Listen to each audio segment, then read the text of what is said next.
Seja muito bem-vindo ao Manual Jurídico da Vida Real, podcast que transforma dúvidas sinceras da comunidade jurídica em respostas práticas, diretas e com os pés no chão. No episódio de hoje tem muita dica para quem está começando. Tem perguntas sobre organização do tempo nos estudos, currículo vazio no início da faculdade, primeiros passos na produção de conteúdo jurídico, motivação para entrar na área e o que fazer para dar os primeiros passos na preparação para concursos. Então, se você está se sentindo meio perdido ainda tentando se encontrar nesse universo, esse episódio é para você. Bom, então vamos lá. A primeira pergunta é sobre um dos maiores desafios de quem está se preparando para concurso: organização de tempo. Como vocês organizam o tempo para conseguir estudar sem travar? Vejo tanta gente com rotina certinha e eu ainda estou tentando me ajustar. Essa dificuldade é mais comum do que parece, relaxa, principalmente no início da preparação. Quem responde é Lúcia Aslan, servidora pública federal, criadora dos mapas estratégicos e referência em organização de rotina para concurseiros. Vamos ouvi-la. Para se organizar e estabelecer uma rotina bem firme, eu diria que tem alguns pilares e o primeiro deles é o estabelecimento de horários fixos. Nada de estudar solto na hora que der, no tempo que sobra no dia. Não, seu estudo precisa ser a prioridade. Então tenha clareza de quais são seus horários disponíveis dentro da sua agenda nos dias e estabeleça aqueles horários como seus horários de compromisso com o estudo. O segundo pilar é a constância. Eu sou a favor de estudar todos os dias. É muito mais difícil você romper a inércia. É muito mais difícil você sair dos dias não estudados, se acostumar com o descanso. Estudar nem que seja um pouco, todos os dias. A constância também cria a rotina, o hábito natural, que flui muito mais fácil para você, que você vai se acostumar com essa rotina. Isso tudo faz parte, tem um fator psicológico envolvido aí. E o terceiro é o planejamento. Ter um cronograma, não ficar estudando sem saber o que você vai ver, sem saber qual é a meta, qual é o próximo passo. Então, tenha um curso, um cronograma para seguir, saiba o que você vai estudar hoje, saiba o que você vai estudar amanhã. E aí, você deve dividir as matérias nos dias que você tem, nos horários que você tem, e de preferência, para não travar, que foi uma parte da sua pergunta, o ideal é você estudar mais de uma matéria por dia, não sobrecarregar o mesmo dia com uma matéria só, estudar 2, 3, 4, 5 horas daquela mesma matéria, porque isso cansa muito a mente. O ideal é que você faça períodos mais curtos. Não sei se você já ouviu falar no método Pomodoro. Você pode adaptar, porque eu acho que 25 minutos, que são a regra do Pomodoro, aquele 25, descansa 5, o mais tradicional, eu acho que é muito pouco. Então eu sou a favor de fazer ali uns 40 pelo menos antes de fazer um pequeno intervalo, ou se você consegue esticar até 1 hora e aí depois você faz 10 minutos de intervalo, vai testando como isso funciona para você. Mas isso tudo precisa de constância, precisa de método e de compromisso. É assim que a gente estabelece uma rotina firme.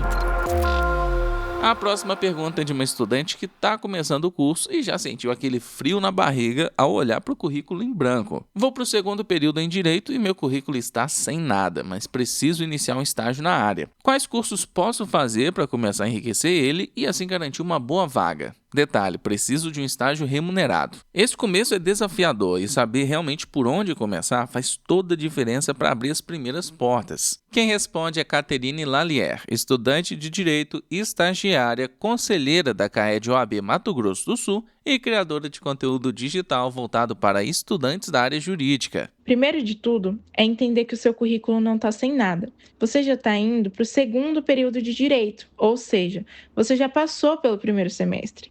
Então, o seu pensar jurídico já está sendo formado, está sendo moldado. E isso é importante, é sobre você ver uma notícia e saber exatamente o que está falando, que é um pensar diferente de pessoas leigas. Então, é um diferencial.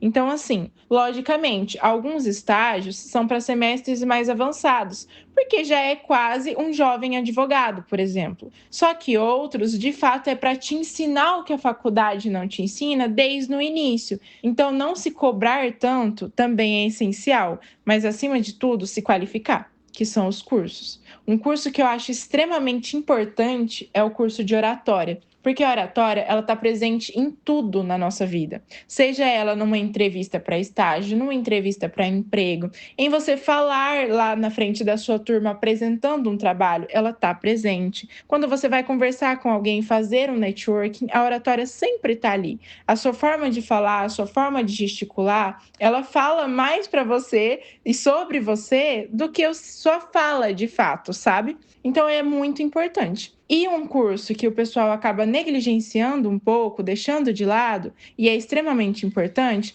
é o curso de Word, o Excel. O Excel, o pessoal usa muito para organizar o escritório, organizar os processos, então é importante. E o Word é onde as peças são feitas. E é extremamente importante você saber formatar, editar no Word, porque é o dia a dia, seja para uma manifestação, para uma contestação, é algo que você vai usar todos os dias. E um diferencial é você não só fazer cursos, mas ir em audiências, tem audiências online, para você ver como funciona, porque você aprende vendo os outros fazendo.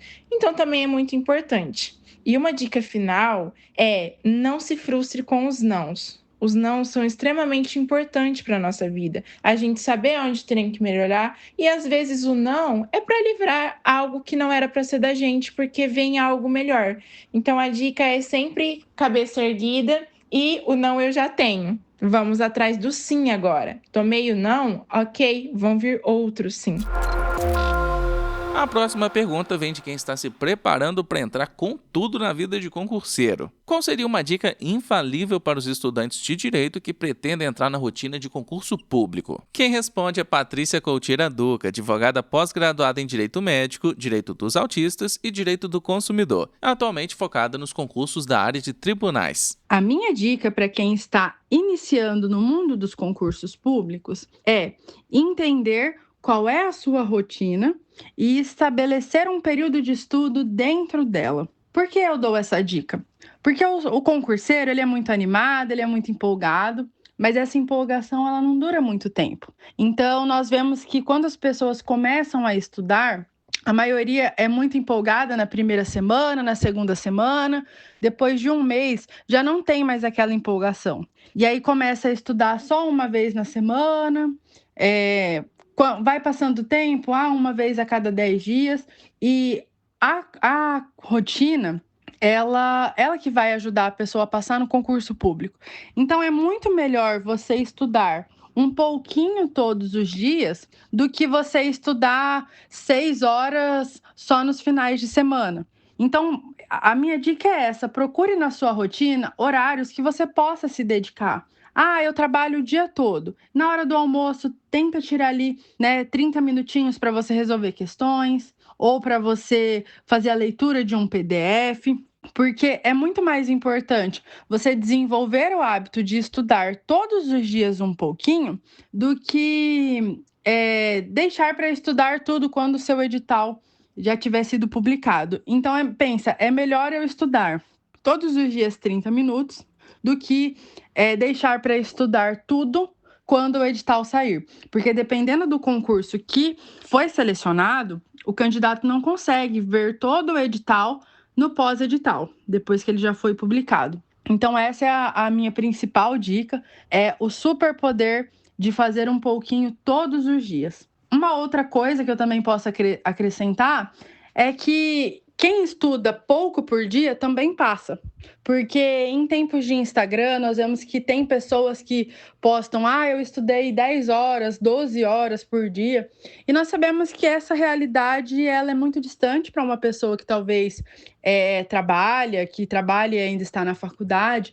Então não se deixe se iludir pelas rotinas perfeitas, porque quem estuda um pouquinho por dia também passa, porque a constância ela é mais importante do que a velocidade. A próxima pergunta é de um estudante que quer começar cedo a construir autoridade na área que escolheu. Gosto muito da área trabalhista. Ainda sou estudante do 4º semestre e queria começar a gravar conteúdo desde cedo para me posicionar na área. É uma boa? Num mundo tão concorrido, essa vontade de se destacar logo nos primeiros períodos está cada vez mais comum. Mas será que vale mesmo a pena começar tão cedo? Quem responde é Carolina Quinelato, pós-graduada em Direito e Processo do Trabalho pela PUC-SP. Excelente pergunta, e eu já começo te dizendo que sim, é uma ótima ideia. Começar cedo, na verdade, você tem muitas vantagens, né? Que é começar a se expor, as pessoas te conhecerem dentro do mundo do marketing jurídico, né? Especialmente na área trabalhista, as pessoas realmente têm muita dúvida a respeito. Você tem uma proximidade maior ali com o empregado, então surgem várias dúvidas a respeito do jornada de trabalho, a respeito de acidente de trabalho. Então, as pessoas realmente se vinculam a esse tipo de conteúdo. E você, por exemplo, que já está no 4º ano, você já tem uma bagagem aí suficiente para poder criar esse tipo de conteúdo com segurança, mas também, óbvio, com responsabilidade. Como você ainda não é advogado, toma cuidado para não ficar respondendo consulta. Aliás, o Código de Ética da OAB nem permite que o advogado responda consultas, né, em Instagram, em redes sociais em geral. Nós vemos muitos colegas fazendo isso, mas fazendo isso de uma forma que não poderia ter sido feito, violando o Código de Ética. Então, você pode sim trazer conteúdos didáticos, pedagógicos, trazer conceitos, por exemplo, da CLT, explicar alguns direitos trabalhistas, com base no que você aprendeu na faculdade, né, da sua rotina. Você pode, inclusive, mostrar aí tua rotina de estudante, né, apaixonado por essa área. Isso vai gerar conexão, vai gerar autoridade, vai mostrar consistência, porque aí, quando você terminar, quando você se formar, você já vai ser conhecido do público. As pessoas já vão te conhecer, você já vai virar autoridade em relação ao direito do trabalho. Lógico que você vai precisar de experiência, de uma bagagem, mas pelo menos esses conceitos principais e, às vezes, mostrando também a tua realidade ali como estudante, vai ser um rostinho conhecido já nas redes sociais, e isso vai te trazer um engajamento maior, né? Então, começa hoje sim, começa com o que você sabe, não fazendo de forma nenhuma consultas individuais, nem prometendo soluções jurídicas. Usa uma linguagem simples, humana, mostra que você está em formação, que você compartilha a tua jornada. Esse posicionamento digital é uma maratona, e aí se você começar agora, você vai estar na frente de vários posteriormente. Boa sorte aí. Para fechar o episódio, a pergunta é da Jéssica, de Campinas, que começou a estudar para concursos e no meio do caminho se viu interessada de verdade pelo direito. Sem nenhuma experiência no ramo do direito, comecei a estudar para concursos públicos de tribunais. Nessa caminhada, as matérias de direito começaram a me interessar bastante. Para vocês, estudantes, profissionais da área, o que os motivou a seguir essa carreira? E o que vocês enxergam como o principal ponto motivador para continuar? Quem responde é Araci Viana Pinto, advogada especialista em direitos das pessoas com deficiência. Oi, Jéssica, tudo bem? Primeiramente, agradeço o seu contato. E assim, a área do direito, para mim, Araci, ele sempre foi uma área de muita afinidade, porque eu sou uma pessoa com deficiência, então o direito ela sempre teve muito próximo a mim quando eu precisava de uma escola, eu precisava de um exame, eu precisava acessar uma coisa com plano de saúde, isso não acontecia. Quando eu precisava frequentar um determinado ambiente, ele não tinha acessibilidade, ele não tinha inclusão. Então, isso foi, para mim, um fator muito determinante de saber que o tempo todo eu precisava do direito. E aí eu comecei muito cedo, acho que com 6 anos, a falar que eu queria ser juíza. Então, assim, eu entendo muito essa paixão também por estudos para os tribunais. É uma área que eu também gosto muito, mas o motivador hoje para que eu esteja no direito é fazer o que poucas pessoas podem fazer. Existem muitos advogados, mas existem poucos advogados que sabem na pele o que é ser uma pessoa com deficiência e defender uma pessoa com deficiência, né? E a gente tem essa questão muito latente também, de só termos o Estatuto da Pessoa com Deficiência em 10 anos. Então, só tem 10 anos. Essa lei só existe há 10 anos. Então, é uma lei muito nova, então todo mundo está se adaptando a isso. É uma realidade que vem sendo cada dia mais gigante. Então, a gente está tendo todo um arcabouço de entender como é que funciona, de ajudar as empresas a se adaptarem, a ajudar as escolas, né, a se adaptarem a essa nova realidade. Todos os dias a gente tem uma crescente de pessoas com deficiência adentrando, graças a Deus, no mundo dos negócios, no mundo da educação, no mundo, enfim, na vida, né? Se locomovendo para além de seres de deveres, mas seres de direitos, porque muitas vezes a pessoa com deficiência foi isso. Então, assim, o que me motiva e o que me motivou e continuará me motivando daqui a 10, 20, 30 anos é poder falar de uma área em que eu sou, além de agente transformador, eu sou agente transformado. Então é isso.